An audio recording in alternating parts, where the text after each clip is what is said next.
Hi guys, and welcome to my review of the TANGZU NEZHA. I believe I'm pronouncing it correctly first of all. This is the latest IEM from TANGZU and currently the most expensive IEM that they have yet to launch in their range. It's a 6+1, 6 BAs plus 1 EST. The EST, contrary to what he's saying in the box, which is a PCT, that was a mistake. The EST driver is not a Sonyan EST driver, and that maybe has generated some confusion. It is a EST unit made by a Chinese company, and the rest of the BA drivers, well, the two BA drivers handling the bass are Sonyan 38s, 38D1Xs to be more precise, while the rest are, as far as I was able to find out, Seeaudio units that were custom made for TANGZU. Excuse me. Anyway, this is the box with the usual, illustrations that TANGZU has gotten us used to it. Let me just quickly take you through the box. All right, you open it up. Book style like this. It's got a massive big case here, which is this one here, more than enough space to fit in the tips that you want, the IEMs and the tips and everything. These are the tips that it brings. It brings the Sankai tips in the wide bore and narrow bore variants. Okay, all right, so tips, it's perfectly well supplied. The case is speaks for itself. It's a nice case. It's a little bit big to be pocketable, but you are guaranteed to have your IEM nicely protected. And then the rest, let me just take this out of the way here. And then the rest, cable. Actually, it's a nicer cable than what it's a modular cable to start with. But initially, I was a little bit disappointed. I was expecting a little bit more, but you know what? It's one of those things which is first impressions, and I think it's more down to the color and the texture that it has, because it's got this very kind of rubbery texture. I don't know. It just doesn't feel as nice as, for example, this cable here from IVPIQ. The texture that this cable has, it's just nicer. It feels more premium, and the texture that the cable here from the NEZHA has is just a little bit on the not cheap. I wouldn't say cheap, but it's simpler in its feel, and that can maybe convey a certain degree of low quality, which isn't exactly, it isn't the case. As for the IEMs themselves, it's an all resin IEM. This video doesn't do it justice in terms of its beauty. Very nice faceplate design, as you can see. Okay, very nice. It's got the name on the actual shell as well. Grill protecting the nozzle. Okay, I'm using the 07 tips because they just suit me better. I just like them better. Not that I didn't enjoy the Sankai tips, I did. But I find that these ones, by the way that they are, by the nature that they have, they just tightened up the bass slightly. The Sankai tips have a tendency of actually just lowering the bass every so slightly. And in this particular case, I don't think that needs to be done. As for the shell, you can't really see inside. I mean, it's completely dark. You can't have an idea. I suppose if you shine a very bright light, you can kind of maybe get a glimpse of some shadows inside, but you can't really see nothing inside. It's got a little vent over there, as you can see. Okay, 2-pin connector. Fits beautifully, no issues with regards to the fits. I mean, the build, it looks very premium. Like I said, the actual video doesn't do it justice. Up live, it looks way nicer than what it actually looks on video. And there's a little bit of a shine here and a variance, a change of color in the actual faceplate design. It's very classy. It's very classy, very classy. Okay. Anyway, that's the fit, which is, like I said, is fine. The cable is actually a nice cable, contrary to what in my first impressions were.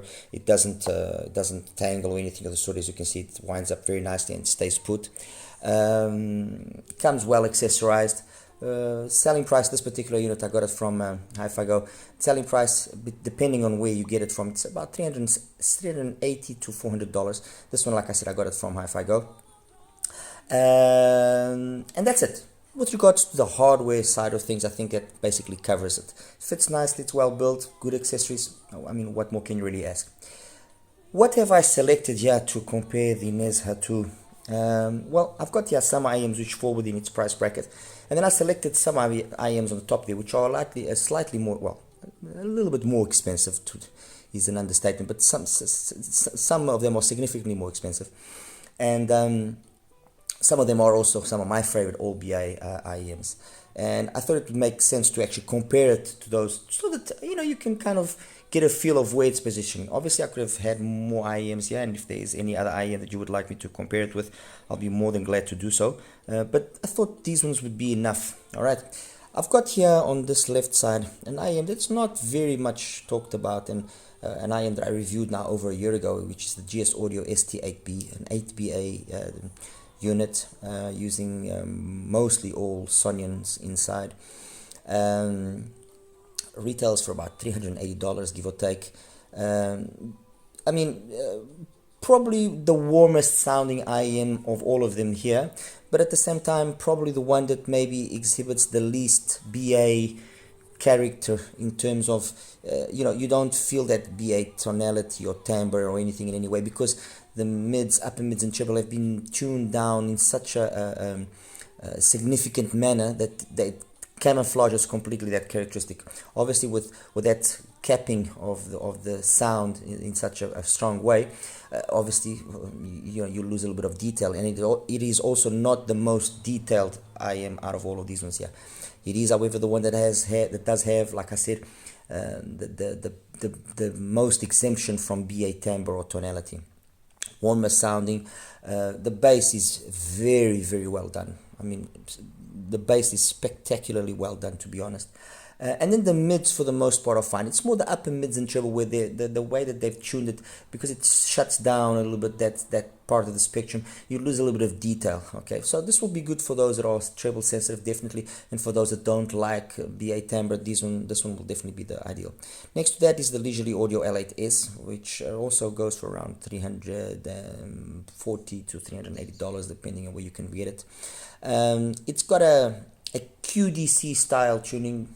And by that, what I means it's got loads of energy in the mids, upper mids and treble, very forward sounding.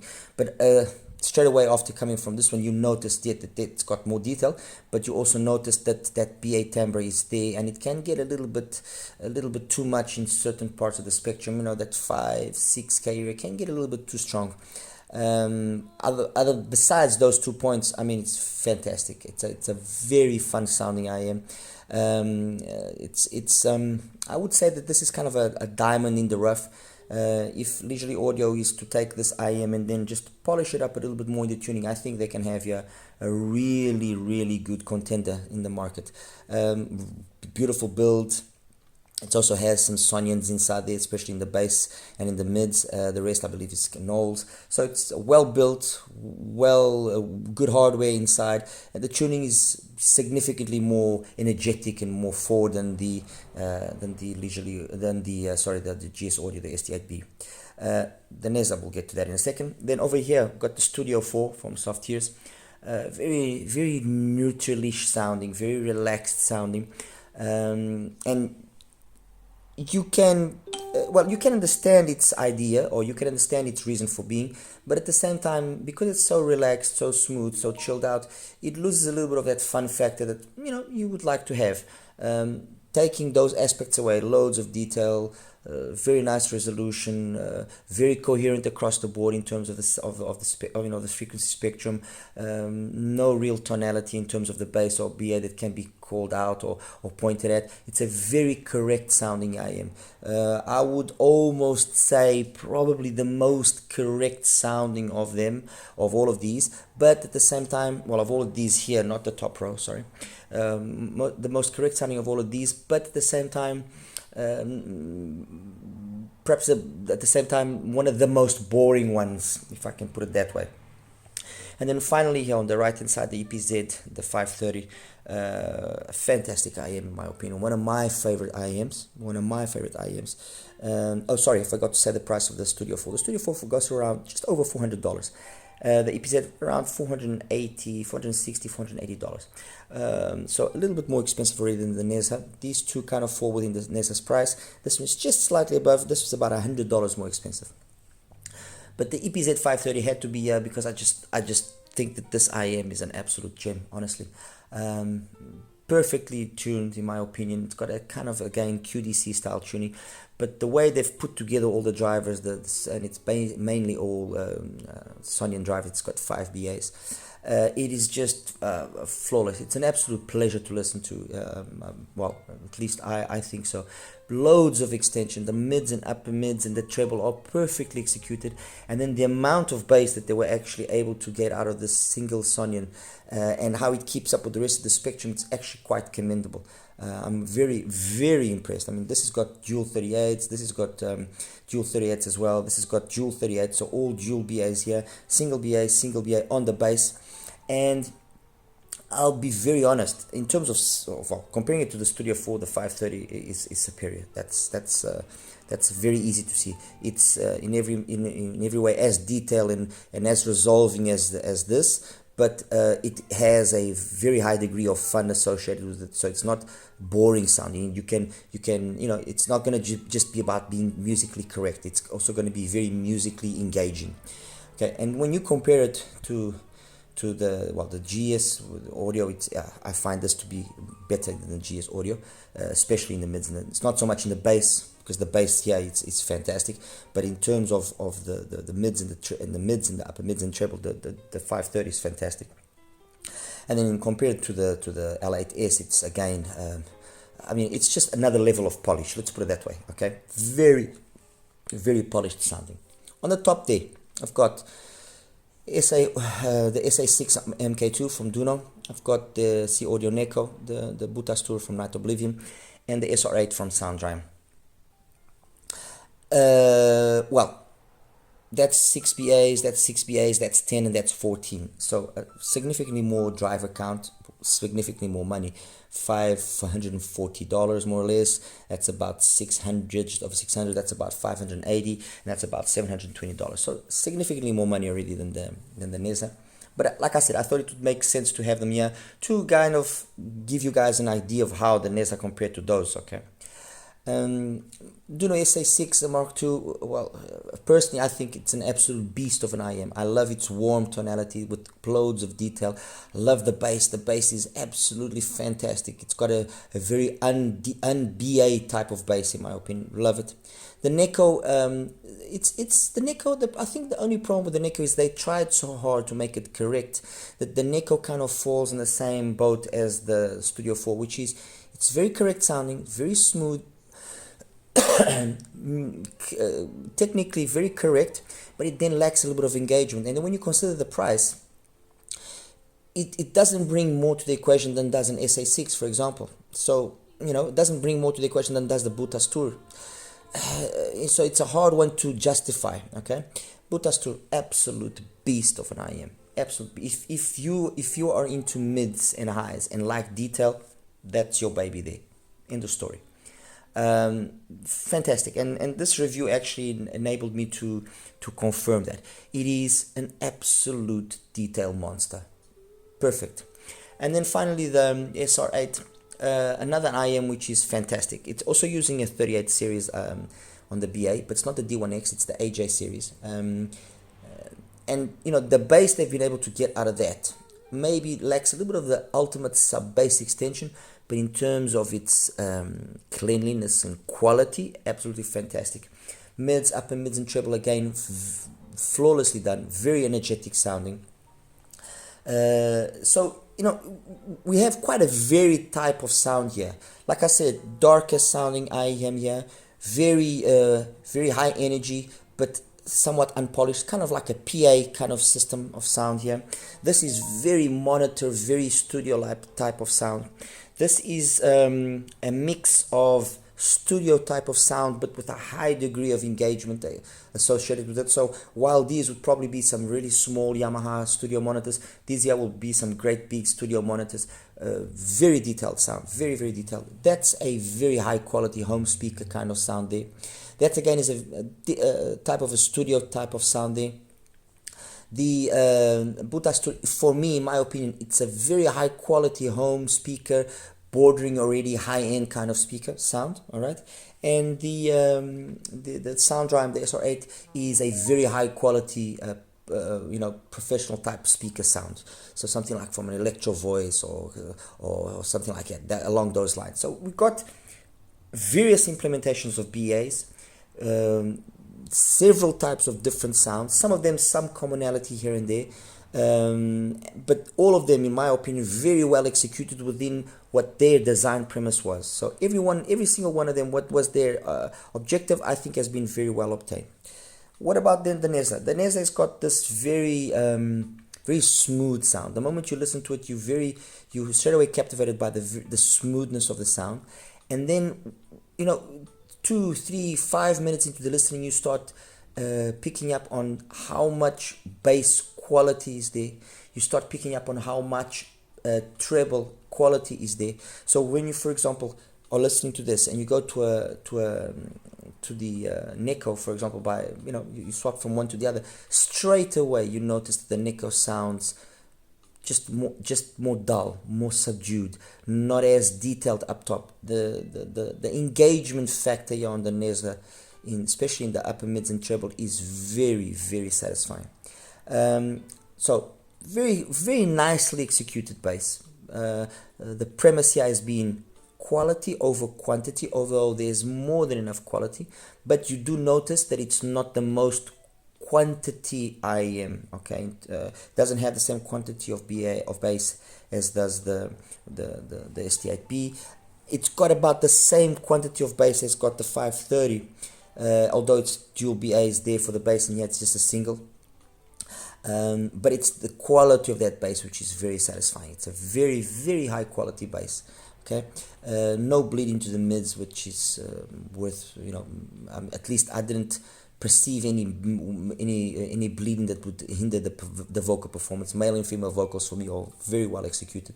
I would even perhaps say that maybe the female vocals just edge out ever so slightly the male vocals, although the male vocals as well have got the right amount of girth, of weight to make everything sound very correct. I didn't find any particular song that I was going to say, oh, okay, no, it doesn't do it.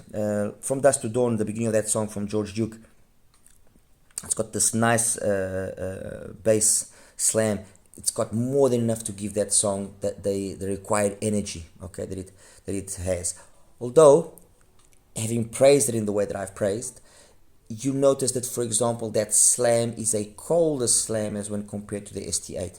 Fair enough, and granted, it's because also the ST8 doesn't have the amount of details that this one has up top, so you will notice more that warmth of the bass there. But if I compare it to the 530, I still get that sensation, and this has even got more details up top than the NEZHA. Okay. Mids, very well executed, very smooth, very relaxed. I mean, tonally very correct. I didn't pick up any BA timbre that I would say it's significant or worth mentioning, to be honest. So tonally very correct, timbre very correct, instruments sound like they should be sounding, be it trumpets, be it guitars, be it whatever, any string instrument, any wind instrument sounds just very correct. And then the treble, spot on, honestly spot on.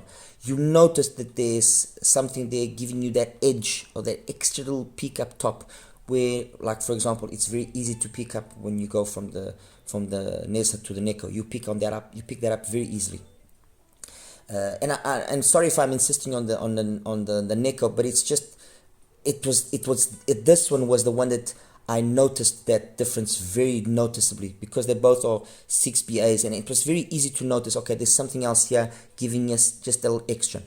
When compared to the SA6, for example, you notice that this has got just a little extra bit of treble extension. Yes, it does, but it's just the quality of the treble there has been so well done, but so well executed, that you don't really feel that little extra sparkle up top that it comes from this one is able to counteract that. I mean, I personally think, this is my opinion, the timbre and the tonality of the SA6, the Mark II, is absolutely flawless. Compared to the Butastur, well, it's got more drivers, but it's got more extension than this. The extra drivers that's got the makeup for not having I was going to say a PZT, for not having an EST, and it's got more detail. It's got more detail equally as polished, flawless, honestly, flawless.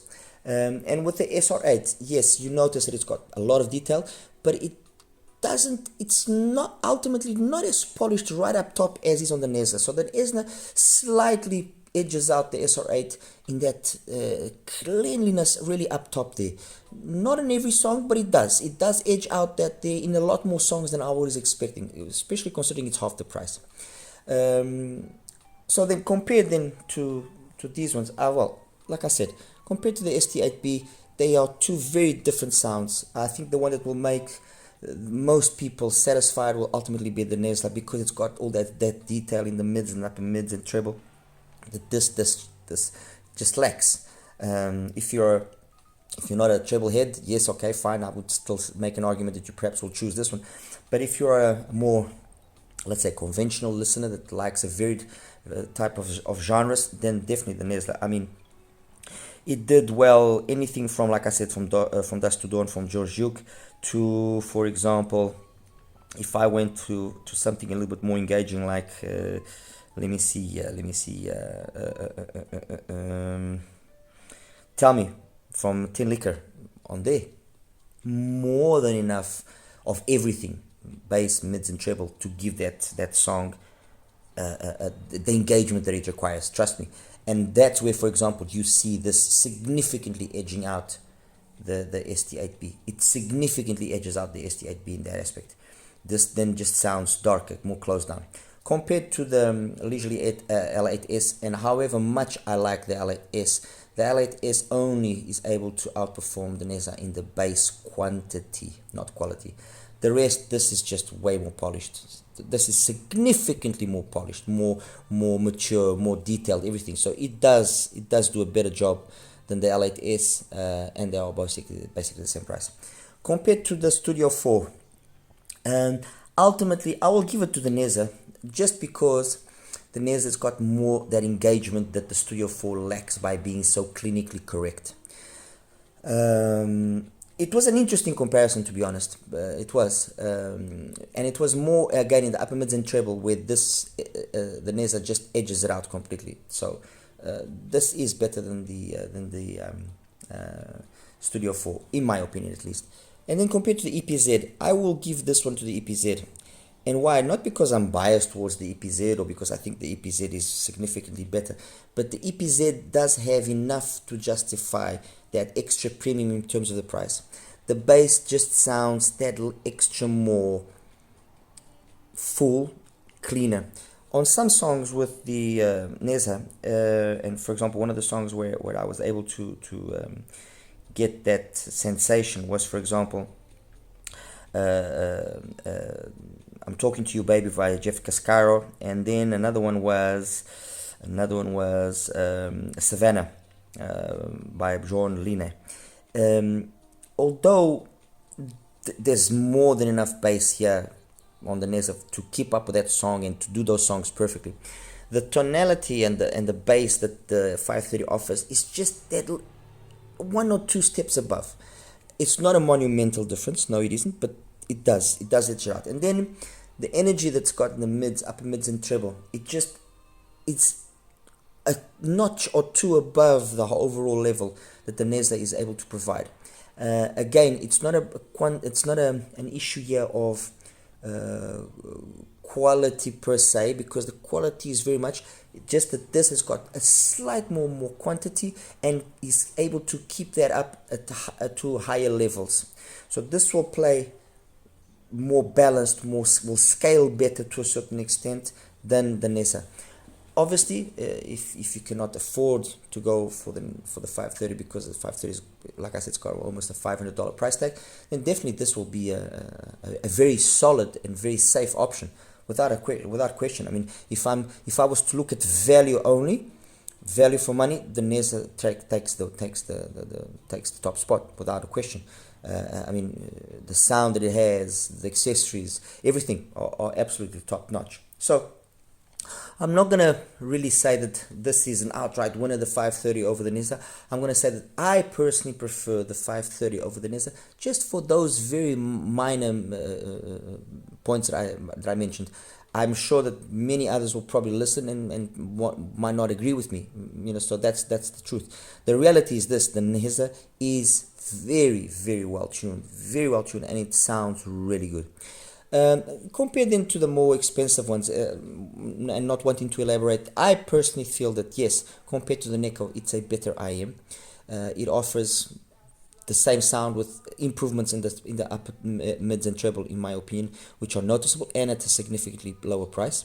Compared to the SA6, the SA6 wins. Does the price difference justify itself? I think it justifies itself because there's just that extra degree of polish across the board on the SA6 that the NEZHA, however very well done it's been done, however smooth and that one just has that extra edge that is enough to justify me saying that the SA6 is a better IM. It's also very well accessorized, good cable, nice case, plenty of tips. So, there is a solid argument. I mean, you can get this like as low as $530. So we're talking about $160 difference here for the NEZHA. There's enough to justify it. Compared to the Butastur is better. It's just more of a detailed monster. It's not even, and by better, yes, it will be better if that's what you want. Ultimately, details and so on. Definitely. If that's not your thing, if you're not looking for all the ultimate in details, I would almost dare say that this gives me very much the Butastur's type of sound, just at the lower volume level and at a cheaper value. So again, very much like the case in the 530, if you cannot afford so much, then definitely this is a very good option over the Butastur. This has got very much a sound which approximates itself more to this type of sound of the Butastur, of the 530, than it does approximate itself to the sound of the SA6 or the SR8. Okay, compared to the SR8, again, the sound styles are very different. If what you ultimately want is engagement, then the SR8 definitely is the one to go for. Does it justify its big price increase? This one is a harder one to justify, because this is actually quite surprisingly engaging, but that there is a little extra more. It is. Now, does that mean it justifies costing twice the money? Well, it does have 14 BAs as opposed to 6, so you could make some argument there by the number of units you're getting and so on and so forth. But anyway, that one is, again, a better IM, okay, a more solid IM, although the justification in price is probably the hardest one to justify over the rest of them, okay? Anyway, guys, I think this is more than enough to position the NEZHA. It's well executed IEM, it's well built, it's well accessorized, it sounds fantastic. There isn't really any flaw that I can point as major. The only real thing that I said or that I picked up on was on the fact that for dual 38s, there could be a little bit more of that oomph going. Maybe perhaps if they had considered a switch where you could then boost the performance of the BAs in the bass department, maybe that could have been an option and give it a little bit more of a liveliness. But as it is in its stock tuning, the way it's been done, it is more than enough fun to keep up with my library and to do my library well. It does jazz well. It's very versatile across the board in all genres, so I can't really fault it. I cannot really fault it, and I honestly can say that yes, go out and listen to it. Don't go out and buy it straight away, but go out and listen to it, have a listen, compare it to other IMs, and if you have any of these IMs, I hope I was able to kind of position it better. One last thing that I want to mention, because you might have seen all the dongles that I've got here, is I found the NEZHA to be, well, like many other IMs, to be very much dependent on what you hook up to it, because of being a BA unit. I feel that whatever the type of source that is connected with will affect it, or will affect those multi-driver configurations more than if it's just a single driver. I liked listening to the NEZHA very much, but very much so on the warmer sounding sources that I have. So the Cayenne RU7, the Colorfy, the MP1P, the Aoun. These three in particular sounded absolutely fantastic. Very, very nice. The UA3, the PENON, the tail sounded also very good, but they somehow kind of sounded closed, more closed down than the other three previously mentioned. And then of the brighter sounding ones, definitely the M15 is the best one, that's without question. But I feel that be it the M15, be it the S9 Martha, or be it the EPZ, the TP30, or be it the iBass or DC6, any one of these, they are not what I consider the ideal match. Why? Because it feels like then the upper mids and treble, because of that EST, they sound, I'm going to say fake, but overly done.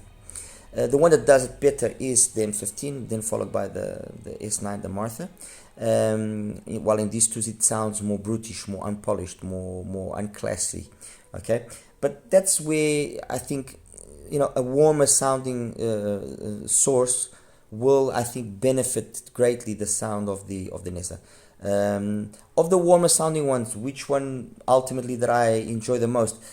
It's really, honestly, it's really hard, because be it the M1P, be it the Own, or be it the Cayenne, they all sounded fantastic. If I'm gonna go on a purely on the basis of value for money, the M1P.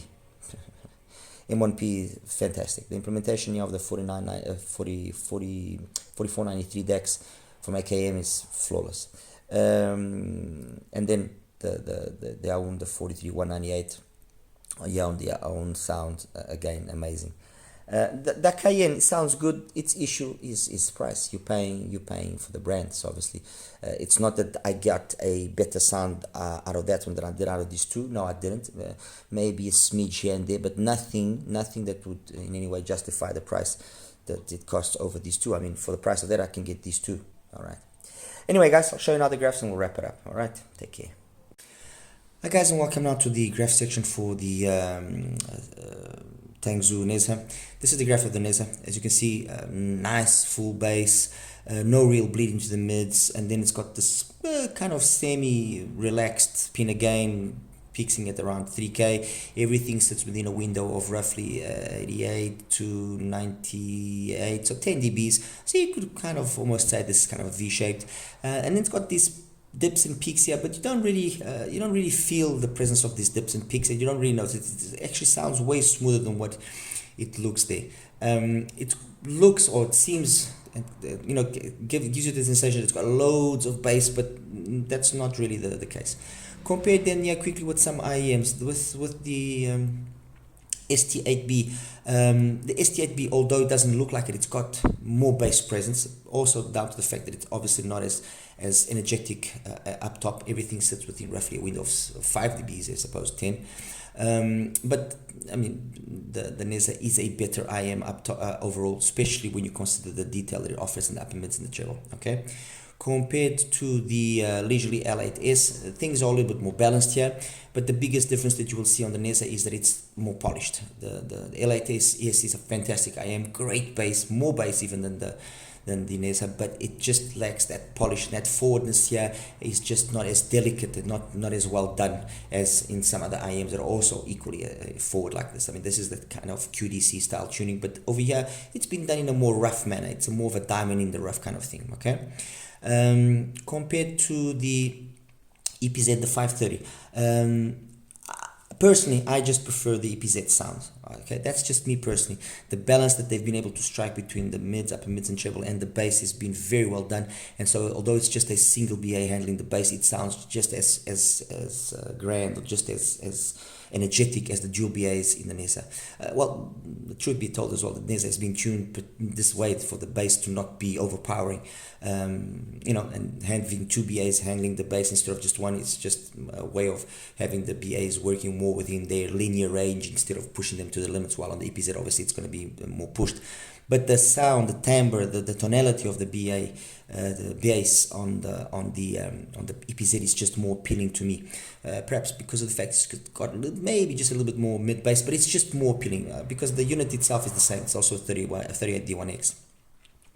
And then I just you know, although there's an EST helping out the NEZHA, it just doesn't have more detail because of that. It's about as equal.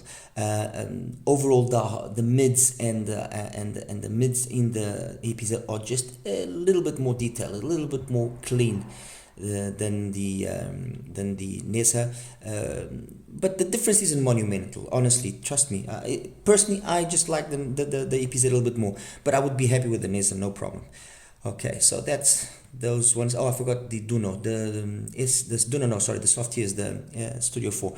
The Studio 4, it's not in the mids where you see the biggest difference, because if you actually look carefully, between 600 and about 6K, they're very similar, very similar. It's the extension then at the top end where the NEZHA obviously is better, and the NEZHA's got way more mid bass, so it makes things musically engaging without just being musically correct, which is where the Studio 4 is forte. It's forte. It's more of a monitor kind of an IEM. Okay, so that's those ones. Now compare them to the more expensive IEMs that I selected. Compared here to the SoundRhyme, the SR8. The SR8's got more bass. The quality of that bass is also a little bit more polished, more mature. Excellent mids and upper mids. The treble is where perhaps the NEZHA is able to trade a few more blows. It's a hard one to justify. Everything sits within a window of around 7 dB, if I'm not mistaken. Let me see. Yes, roughly 7 dBs for the SoundRhyme. The SoundRhyme is just more polished, more balanced across the board, so it's got a more mature type of sound. But the truth is, the NEZHA is able to trade some blows, especially in the upper frequencies, right? So that's that one there. Let me just take away some of these so that they're not confusing me. Take away this one as well. Studio 4 can also go. Compared here then to the Seeaudio Neko. Very similar in the bass. It's then the fact that the Neko keeps the mids, upper mids and treble in a tighter window of operation just makes it sound more relaxed, more unengaging to a certain extent. It's all about being very smooth, which is all very nice, but then you want smoothness, but you also want a certain sense of engagement, and to that extent the NEZHA is every bit as smooth, but with that extra little bit of engagement that is necessary in my opinion. Okay, SoundRhyme I've shown you. The next one is the Night Oblivion, the Butastur.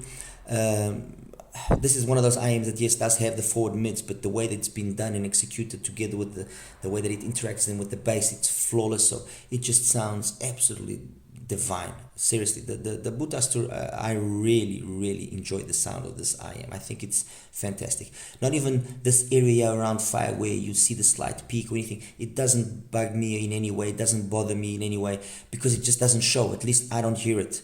So there's no sibilance, there's nothing. It's a very nicely tuned IEM, the Butastur. And although the NEZHA is able to, give some work here and there in 1 or 2 songs, especially with the female vocals, it actually I was surprised how well it was keeping up. It ultimately is not the Butastur. It's not on the Butastur's level. Okay. The EPZ I've shown you, and finally the Dunu, the SA6. The SA6 again, bass is tremendously well executed, and this is in the setting where the bass is on. If the bass is off, it just drops down a little bit, drops about 2 dBs, roughly 2-3 dBs down.